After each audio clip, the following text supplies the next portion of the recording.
दोस्तों, Iran Israel युद्ध में अमेरिका कूद पड़ा है और ईरान ने दावा किया है कि अमेरिका के साथ उसकी पहली जंग में ही उसने अमेरिका का सबसे ताकतवर फाइटर जेट मार गिराया है।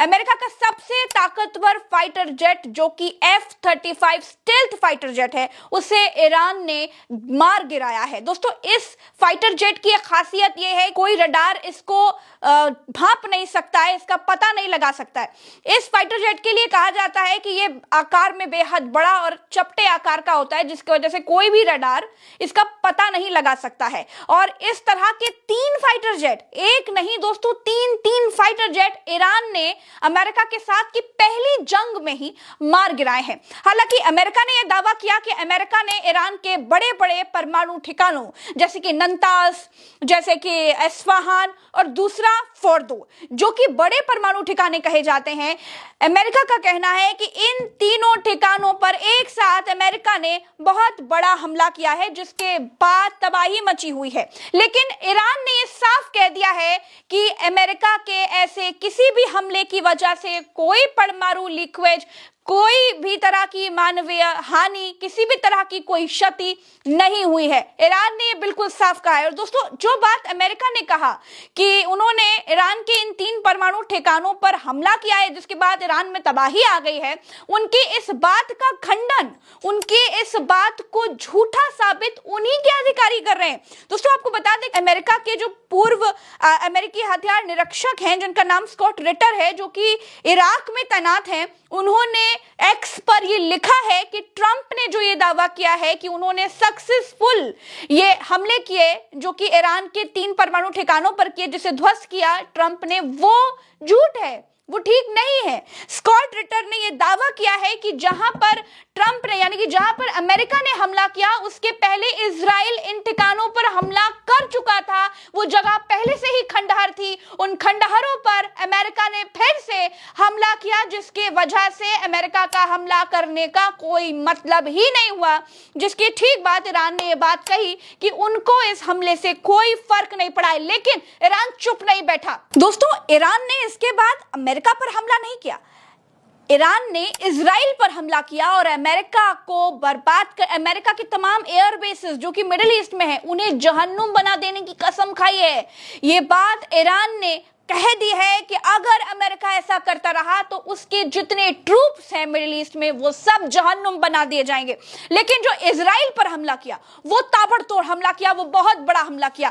कहा जा रहा है कि ईरान ने अमेरिका के इस हमले के बाद इजराइल में मिलिट्री कैंप्स जो है वहां पर हमला किया और रिहायशी इलाकों पर दनादन मिसाइलें बरसाई हैं। और अभी भी जब मैं आपसे बात कर रही हूं, तब ईरान इजराइल में तमाम ईरान की तरफ से मिसाइलें और इजराइल की तरफ से जो हमले हो रहे हैं, वो सब आपके सामने है। दोस्तों, सबसे बड़ी बात आपको बता दूं कि अब ईरान ने एक नई मिसाइल लॉन्च कर दी है, जिसका नाम है खैबर, और कहा जा रहा है कि यह मिसाइल भयानक तबाही लेकर के आती है। दोस्तों, अमेरिका के हमले के बाद ईरान ने चेतावनी दी, धमकी दी अमेरिका को कि हम खाड़ी देशों में जितने भी अमेरिका के एयर बेसेस हैं, हम उनको जहन्नुम बना देंगे। यानी कि ईरान ने कसम खा ली है कि वो खाड़ी देशों में, मिडिल ईस्ट में जितने भी अमेरिका के एयर बेसेस हैं, उन सबको नरक में तब्दील कर देंगे। दोस्तों, इस तस्वीर को देखिए, इस नक्शे को देखिए, इस पे जो लाल निशान दिख रहे हैं, सबसे पहले तो आप ये देखिए कि ईरान में एक भी अमेरिकन एयरबेस नहीं है। जितने देखिए आसपास आपको पड़ोसी देश दिख रहे हैं, यहां पर ये जो डॉट्स आपको दिखाई दे रहे हैं, यहां देखिए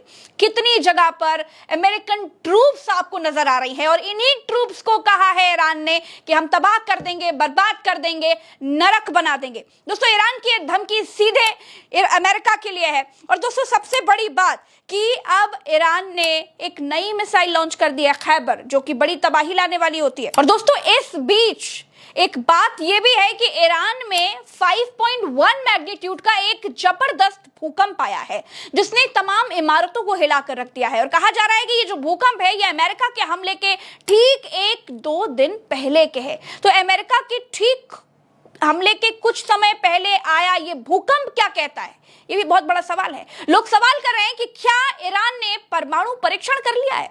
क्या अमेरिका ने जो हमला किया वो इसीलिए किया क्योंकि उसको ये पता चल गया था कि ईरान परमाणु परीक्षण करने में कामयाब हो गया है, परमाणु बम बनाने में कामयाब हो गया है। और एक खबर यह भी है दोस्तों, इस खबर पर नजर डालिए।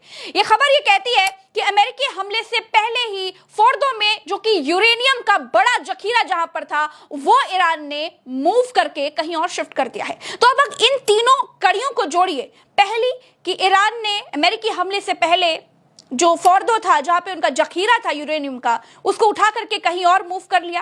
कहीं और कहां मूव कर लिया? क्या वो किसी सेफ एरिया में लेकर गए? क्योंकि ये जो भूकंप के झटके दिखे हैं, भूकंप के झटके जो सुनाई गए हैं, ये सेमनान एरिया में है, जो कि 27 किलोमीटर तक आया है।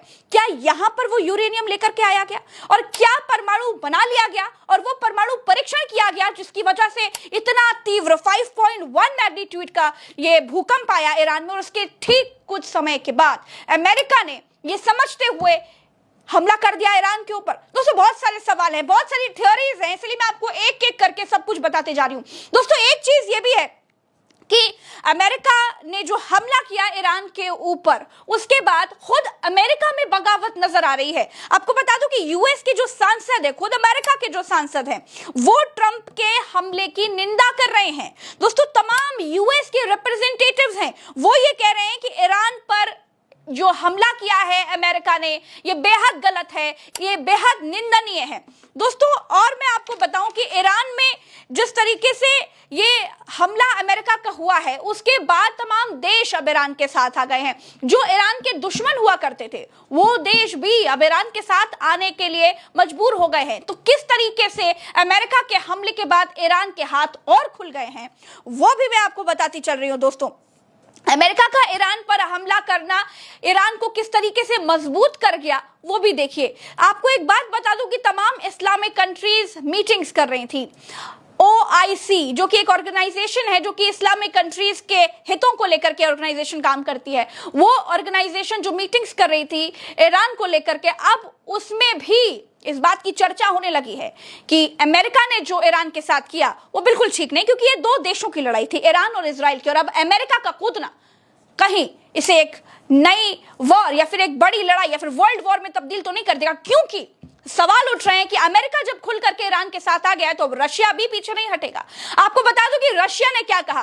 दोस्तों रशिया ने खुलकर, इससे पहले रशिया बोल चुका है कि अमेरिका अगर ईरान पर हमला करता है या फिर अमेरिका अयातुल्लाह खामनेई को नुकसान पहुंचाने की कोशिश करता है, तो पेंडोरा बॉक्स खुल जाएगा, यानी कि तबाही आ जाएगी। और उस तबाही की शुरुआत देखने को मिल रही है। क्यों? क्योंकि अब रशिया ने भी खुलकर कह दिया है कि ईरान ने जो किया वो बेहद गलत किया।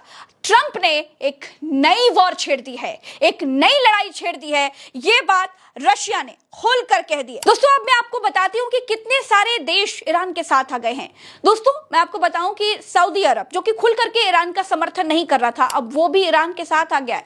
उसने भी चिंता जताई है अमेरिका के हमले जो ईरान पर हुए हैं उसको लेकर के। चिली के राष्ट्रपति, उन्होंने भी निंदा करी है अमेरिका के हमले की। पाकिस्तान, जो कि ट्रंप के साथ जिनके जनरल असीम मुनीर लंच करके आए हैं, उस पाकिस्तान ने भी ईरान पर हुए अमेरिकी हमले की निंदा की है। अरे करें तो क्या करें भैया, निंदा तो करनी पड़ेगी। लेकिन जब यही बात ईरान ने कहा था कि भैया तुम परमाणु संपन्न देश हो, हमारी मदद कर देना, जब इजराइल हमको परमाणु करके डराएगा तो तुम हमको अपना परमाणु दे देना, हम भी उसको डरा लेंगे, तब अमेरिका चुप्पी साध गया। बोला मुंह से समर्थन ठीक है, लेकिन परमाणु की बात मत करो। और जा करके ट्रंप के साथ लंच करके आया। खैर पाकिस्तान का कोई भरोसा नहीं, वो किसके साथ रहेगा किसके साथ नहीं रहेगा, पाकिस्तान का पलटी मारने की आदत है। लेकिन फिलहाल पाकिस्तान को ये तमाम सिनेरियो को देखते हुए और इस्लामिक कंट्रीज का जो दबाव है वो झेलते हुए पाकिस्तान को भी निंदा करनी पड़ गई है अमेरिका की। और दूसरी बोल्वियन जो एक देश है, उसके जो राष्ट्रपति हैं, उन्होंने भी कहा है कि ये बेहद गलत है, जो ट्रंप ने किया, जो अमेरिका ने किया, वो बेहद गलत है। दोस्तों ये हमला जो अमेरिका ने किया है ईरान के ऊपर, इसके बाद अब खुलकर लोग कहने लगे हैं कि क्या ये वर्ल्ड वॉर की शुरुआत है, क्या ये वर्ल्ड वॉर 3 की आगाज है, क्या उसकी आहट है, ये लोगों को लगने लगा है। फिलहाल मैं आपको तमाम खबरें बता रही थी कि ईरान इजराइल युद्ध को लेकर के क्या कुछ चल रहा है, क्या कुछ डेवलपमेंट्स है, एक एक करके चरण दर चरण मैंने आपको सब कुछ बताने की कोशिश करी। दोस्तों एक बात याद रखिएगा, ईरान में जो अर्थक्वेक आया है, जो भूकंप आया है, वो भूकंप सिर्फ ईरान का नहीं है, वो तमाम देशों को हिलाकर चला गया और सबसे ज्यादा जिसे हिलाया है वो है अमेरिका। दोस्तों, अब एक चीज और देखनी होगी कि अगर ये लड़ाई वर्ल्ड वॉर में छिड़ती है तो भारत पर इसका क्या प्रभाव पड़ेगा, क्योंकि एक तरफ इजराइल है, एक तरफ ईरान है। ईरान और इजराइल दोनों ही मित्र देश है भारत के। अब भारत का क्या स्टैंड होगा, एक न्यूट्रल स्टैंड होगा ये कहा जा रहा है, लेकिन जब वर्ल्ड वॉर होगी तो क्योंकि दुनिया के तमाम देश बट जाएंगे कि किसी ना किसी को एक साइड तो लेनी पड़ेगी, तब क्या होगा ये देखने वाली बात होगी। फिलहाल के लिए इतना ही। प्रज्ञा के पन्ना को सब्सक्राइब करिएगा, वीडियो को शेयर करिएगा। नमस्कार।